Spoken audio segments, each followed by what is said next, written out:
Hi guys, so today I have my first book review for my channel. I'm really excited to share some books with you. My channel still will be mainly nails, but I'm hoping I'm probably going to do 2 books at a time. So every 2 books that I read, I will probably do a little review on them. So I joined a local book club with some ladies that I know, and the current theme is books with the month of the year in. So December's book was this one, which is called One Day in December. This is a very nice, good feeling love story. It's about a girl called Laurie. She's sat on a bus, and at the bus stop outside she sees a young man, and when she looks at him she instantly knows he's the one. But then the bus drives off and she doesn't know his name or anything about him. And then a year later, her best friend brings home her new boyfriend, who happens to be the boy from the bus. That is the main storyline, and it's basically about Laurie trying to get over him, even though she didn't know him, but it almost gives you this love at first sight idea. Yeah, it's a really lovely read. It's got some twists and turns in it that you might not expect. It's very easy to read. The chapters are very short, or it's got it switches from Laurie to Jack, so you know whose perspective you're reading from, and that means that if you don't get much time to read, you can read it a little bit at a time. I, however, did read it very quickly once I got into it. I absolutely loved it. I love how with some of the characters, like, to start with you like them, and then they do something and you think, oh gosh, I don't like you anymore, and then it's just a lovely finish at the end. It couldn't have ended any more perfectly. It left me wanting to know more, which is always a good thing for if they ever did a sequel, which I doubt it. I think this was from Christmas 2018 by the looks. I'll just read the little bit on the back for you. So it says, Laurie is pretty sure love at first sight doesn't exist. After all, life isn't a scene from the movies, is it? But then, through a misted up bus window one snowy December day, she sees a man who she knows instantly is the one. Their eyes meet, there's a moment of pure magic, and then her bus drives away. Laurie thinks she'll never see the boy from the bus again, but at their Christmas party a year later, her best friend Sarah introduces her to the new love of her life, who is, of course, the boy from the bus. Determined to let him go, Laurie gets on with her life, but what if fate has other plans? It definitely keeps you going and guessing till the end. Yeah, absolutely love this one. Definitely recommend it if you're looking for something just easy and relaxing to read. So that is One Day in December by Josie Silver.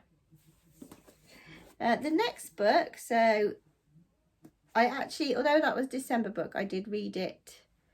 I think I read it over Christmas actually. I was a little bit late to that one.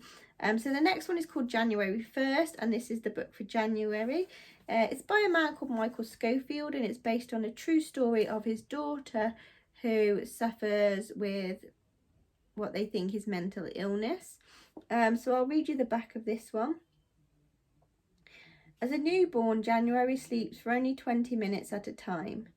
As a 1-year-old, she speaks in complete sentences. At 2, she asks about negative numbers, and by 3, she has literally hundreds of imaginary friends. All the signs suggested she's gifted. But when her baby brother Bodhi arrives, January's behaviour becomes increasingly violent. Her never-ending delusions and hallucination, interspersed with paroxysms of rage that eventually force her parents to live in separate adjoining apartments.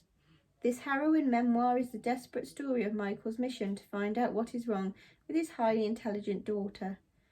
As he does the rounds of child psychologists, doctors and locked hospital wards, the author provides an unflinchingly honest account of parenting, as well as an indictment of the lack of care for children with severe mental illness. But above all, January 1st shows the passionate dedication of a father who refused to give up on his little girl even as her behaviour becomes ever more alien. This was a really good book. I wasn't sure what I was going to think of it. Sometimes with these true life stories can be quite heartbreaking and things, but it had a very quick pace to the book. It was very manic. The reading, the beginning of it, there was so much going on in the book. And I thought, to start with, I thought I was going to struggle with it. But then after a few chapters, it sort of slowed down and I got into it. You know, you'll keep on finding more about the characters and things and what they're going through.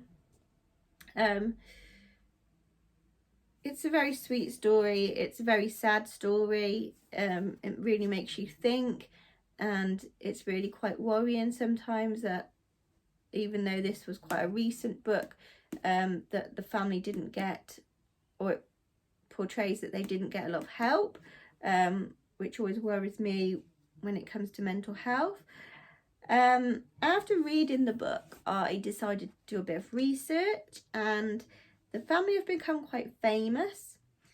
I'm not going to say anything else because I don't want to spoil it, but if you do read this book, or you have read it, I really suggest you Google into the family, because there's some really interesting things to read about them, and it gives you a different perspective on the book as well. So that one was January 1st by Michael Schofield. I ordered both of my books, I think, off eBay. Just one of they're like pre-loved, you know. I didn't want to have to spend loads of money on them. I'll definitely be keeping One Day in December in my book collection, but I think January 1st is one that I probably wouldn't want to read again. Not that I read books that often again, but I do like to keep my favourites in my collection. But this one I'll most probably pass on or something to somebody else. It's still definitely worth a read.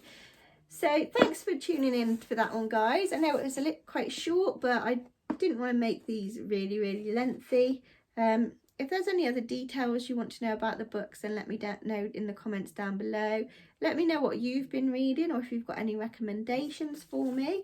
I have started another book, but I'm not going to spoil it and tell you what that is. And then hopefully I'll have a couple more for you by the end of February.